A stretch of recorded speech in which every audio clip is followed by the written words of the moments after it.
Planet Dolan. From a SWAT team outside your door to injuring yourself chasing a seagull, we count 12 ridiculous reasons people have called in sick to work.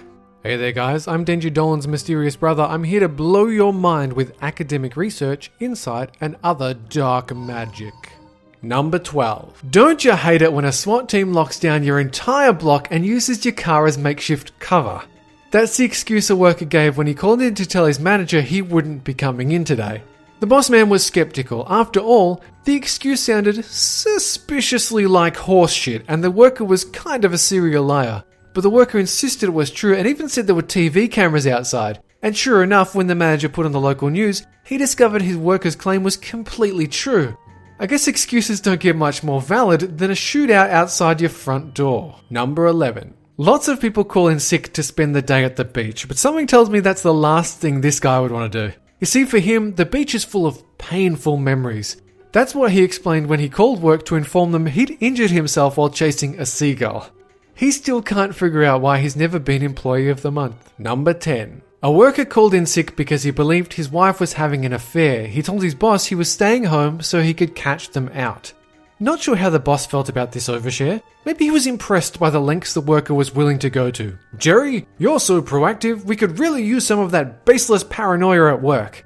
Still, if you're gonna call in, your boss probably doesn't want to hear about all the tears, trust issues, and erectile dysfunction you call a personal life. Number 9. A young woman called in sick because she wanted to go pick out a new car. The crazy thing is, she outright told this to her boss and made no effort to hide it. Her old car hadn't broken down or anything, she just wanted a new colour. If only there was like a slab of dedicated free time that you could use to make such decisions. Oh yeah, there is. It's called a weekend. Number 8. While on the subject of taking frivolous sick days, most people know that important responsibilities, like your job, come before fun activities like going to theme parks. But what if your annual pass to Disneyland was due to expire in exactly 24 hours? If you were this worker, you choose the Mickey Mouse ears over the suit and tie. By all accounts, the guy had a blast, but his boss wasn't too impressed with the explanation for his absence. Oh well, I'm sure the treasured memories will keep Mr. Disneyland warm in the unemployment line. Number 7. To get out of coming into work, a guy told his superiors that one of his grandparents had died. The weird part? He did this 5 times in 3 months. And when his manager checked the employee's records, he discovered he'd used this excuse another 3 times before that. The heads of the company presumably laughed at their employee's stupidity and rubbed their hands together, anticipating how badly they were going to fuck him up for his deception. They called him in for a disciplinary meeting and demanded that he explain himself.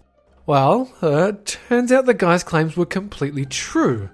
Awkward. The employee had a very unusual family situation. After supplying birth certificates, marriage certificates, and obituaries, it came to light that both his parents and all of his grandparents had divorced and remarried several times. This meant he had an unusually large brood, all of whom he was close with. It was just exceptionally bad luck that so many of his grandparents kicked the bucket in the same year. Number 6. A brutally honest worker told his boss he wasn't coming in because he wanted to stay home and play Skyrim. The game had just launched and the employee was looking forward to a good 18-hour no-breaks piss-in-a-bottle gaming day. I mean, yeah, his co-workers had retail workers' least favourite time of year, stock take, to deal with. But he had his own problems, like dragons threatening the fictional world of Tamriel. Calling it sick to stay home and play games is becoming surprisingly common, especially when there are time-sensitive betas to participate in. Number 5. Some people will do anything to get out of work. They'll even give away their body's most precious resource. Mine's out of the gutter, guys. I'm talking about blood. An employee called in to explain she wouldn't be coming in because she donated too much blood. While this in itself is a perfectly noble endeavour, the woman was the type who wouldn't even do a single good deed unless she had the satisfaction of telling everyone about it.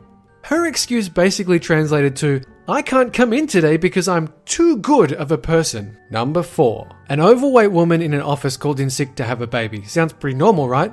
Except no one even knew she was pregnant. The woman had worked there for over 6 years but hadn't told a single soul she was now eating for 2. Her co-workers said they just couldn't see a difference. Ouch! They didn't believe her at first, but when she came back to work with a 3-week-old son, they had to concede that they were all terrible people for not noticing. Number 3. If you want to be considered for that promotion, don't be the guy who calls in sick because a soda can fell out of the fridge and hurt his toe. I mean, not only does that sound super made up, But even if the boss believes you, you still look like a bumbling oaf. And come on, let's be serious, it wasn't soda, it was a can of beer. What was that, your 9th one? I guess you aren't assistant vice manager material after all. Number 2. You may think nudists are all carefree hippies, but look man, they've got problems too. For example, according to a career builder survey, a worker called in sick one day because they'd gotten badly sunburned. When asked to elaborate, they sheepishly explained they'd spent their weekend at a nude beach. Not a single nook or cranny was spared the sun's wrath, meaning the person couldn't wear any clothes at all. Well, if your boss didn't know you were a huge weirdo before, they certainly do now. I suppose if you had a really liberal workplace, you could wear your birthday suit on casual Fridays? Number 1. A help desk worker called in sick with a rather creative excuse. Sir, I'd love to be at work today, it's just that, well, my dogs are eating each other's shit. As the employer leant back in his chair and contemplated what wrong turns he'd taken to end up listening to this phone call, the animal lover rolled on with her explanation. She said she was really concerned about her pets poo eating and felt that she should stay home and look after them. Her plan was to follow them around all day, sprinkling ground pepper into their feces so they'd find it too hot to eat. I know, you just can't make this shit up. Well, that's it for this countdown, but catch you guys next time. Police want to shut down the fake ID website responsible for this underage force of nature. David Scott, beer drinker of 21 Bacardi Lane in the amazing suburb of Smirnoff, is wanted on 12 counts of stupid.